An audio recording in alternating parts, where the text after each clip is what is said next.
कौमी आवाज़ के नाज़रीन खुशामदीद। ऐसा माहौल बन गया था और लग ये रहा था कि किसी भी वक्त तबल जंग बजने वाला है। चीन भारत पर हमला करके मोदी के गरूर को खाक में मिलाने वाला था कि इसी दौरान मॉस्को में चीनी और भारतीय वज़ीर ख़ारजा के दरमियान बातचीत शुरू हुई और क्या खुफिया मामला तय पाए कि चीन बिल्कुल ठंडा पड़ गया। जंग के बादल छट गए और भारतीय मीडिया फतह के तराने गाने लगा। भारत और चीन के दरमियान कौन सा खुफिया मुआहदा हो चुका है, इसके अहम नकात क्या हैं, आज की वीडियो में तमाम तफसीलात शेयर करेंगे। दोस्तों, वीडियो में आगे बढ़ने से कबल अगर आपने कौमी आवाज़ को अभी तक सब्सक्राइब नहीं किया तो इसे सब्सक्राइब और बेल आइकॉन पर क्लिक ज़रूर करें, क्योंकि ये मेरी और आपकी नहीं बल्कि पूरी कौम की आवाज़ है। भारतीय वज़रा और बीजेपी के लीडर्स चीनी खौफ ख़त्म होने पर मोदी को मुबारकबाद देने लगे। उधर मोदी अपनी सेना के नाम नहाद बहादुरी पर उन्हें शाबाश देने लगा, मगर हकीकत ये है कि चीनी फ़ौजें लद्दाख के एक वसी इलाके में घुस चुकी हैं।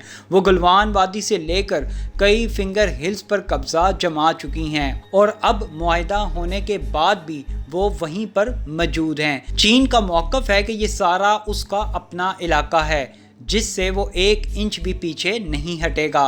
मुबस्सरीन का कहना है कि चीन शायद ऐसा ना करता अगर मोदी अपनी होशियारी दिखाते हुए चीनी सरहद से मुल्हिक नई सड़कें, नई चौकियां और हवाई अड्डे तामीर ना करता। उसने एक ऐसी सड़क भी तामीर कर ली है जो कारगिल और सियाचिन से होती हुई कराक्रम हाईवे तक जाती है।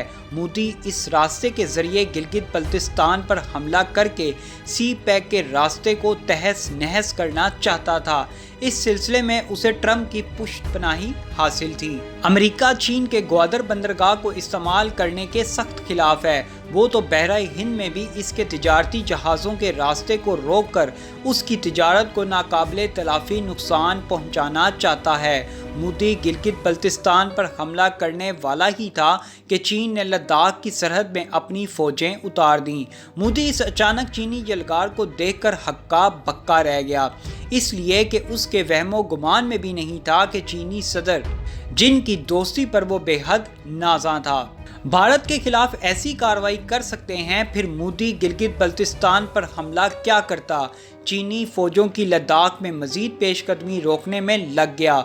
उसने भी अपनी फ़ौजों को चीनी फ़ौजों के मुकाबले में तैनात करना शुरू कर दिया। लद्दाख के छीने गए इलाकों को दोबारा हासिल करने की कोशिश में उसके 20 से ज़्यादा फ़ौजी मारे गए और 2 दर्जन ज़ख्मी हो गए। चीनी फ़ौजों को पीछे हटाने में नाकामी के बाद उसने अमेरिका से चीन के खिलाफ मदद मांगी, मगर वाशिंगटन ने मुकम्मल खामोशी इख्तियार कर ली।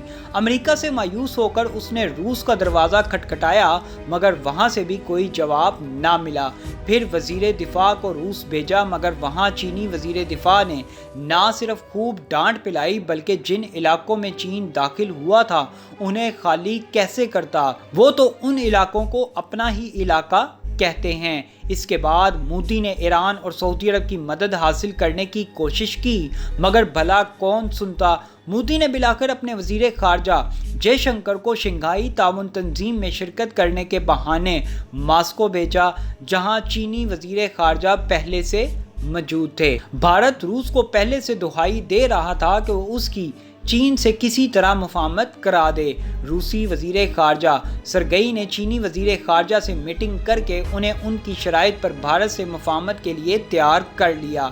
इसके बाद चीनी और भारतीय वज़ीर ख़ारजा के दरमियान मीटिंग हुई, जिसमें बज़ाहिर 5 नकाती अमन मुआहदा तय पाया गया, मगर इसके अलावा एक खुफिया मुआहदा भी हुआ जिससे भारतीय अवाम को बेखबर रखा जा रहा है। इस खुफिया मुआहदे की शराइत कुछ इस तरह से हैं। चीन लद्दाख के जिस 3000 मुरब्बा किलोमीटर इलाके में दाखिल हो गया है उससे वापस नहीं जाएगा।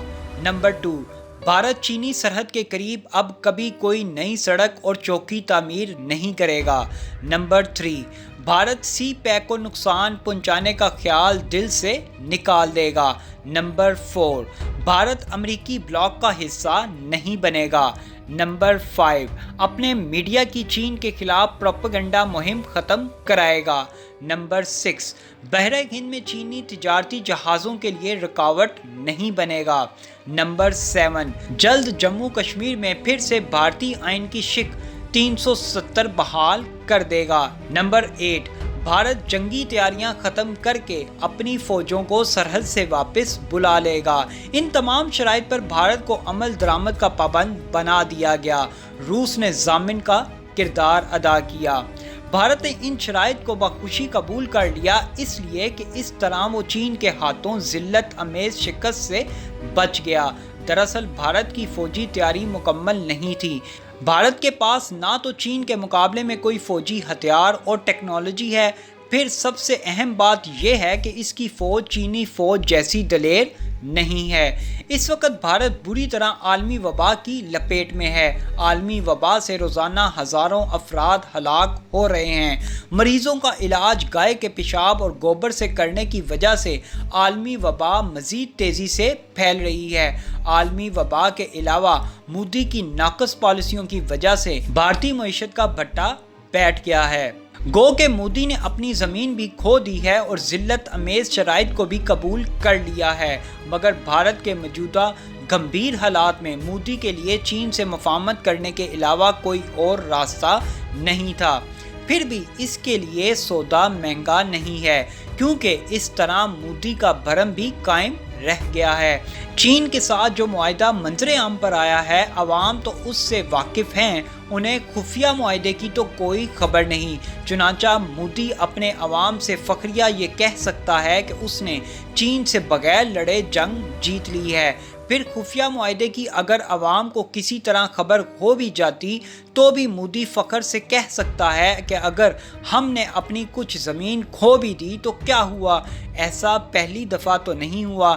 इससे पहले 1962 की जंग में भारत इससे कई गुना ज़्यादा ज़मीन चीन के हवाले कर चुका है, जिसमें अक्साई चीन का इलाका भी शामिल है। अब सवाल ये है कि क्या भारत चीन से मुफाहमत के बाद चीन के खौफ से आज़ाद हो गया है? तो ऐसा नहीं है। लगता है चीन का खौफ कभी इसका पीछा नहीं छोड़ेगा। अलबत्ता अब मोदी अपनी खिफत मिटाने के लिए पाकिस्तान को जंग की धमकियां देता रहेगा और लाइन ऑफ कंट्रोल पर बिला इश्तियाल फायरिंग कराता रहेगा। हो सकता है नाम नेहाज सर्जिकल स्ट्राइक का ड्रामा भी रचाने की कोशिश करे।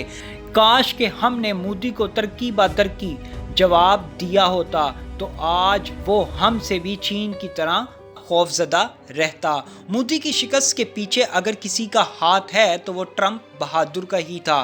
ट्रंप ने जानबूझकर मोदी को जंग में धकेलने का प्लान बनाया था, लेकिन मेरे ख्याल में अगर भारत इस जंग में अगर इसी खुफिया मुआहिदे पर कायम रहा और इससे आगे ना बढ़ा तो यकीनी तौर पर मोदी की बहुत बड़ी फतह है, और अगर मोदी बाज ना आया तो यकीनी तौर पर भारत टुकड़े टुकड़े हो जाएगा। लेकिन दिफाई मुबस्सरीन का कहना है भारत ऐसी गलती कभी नहीं करेगा। ऐसी मज़ीद मालूमाती वीडियोस देखने के लिए कौमी आवाज़ को सब्सक्राइब और बेल आइकॉन पर क्लिक ज़रूर करें, क्योंकि ये मेरी और आपकी नहीं बल्कि पूरी कौम की आवाज़ है।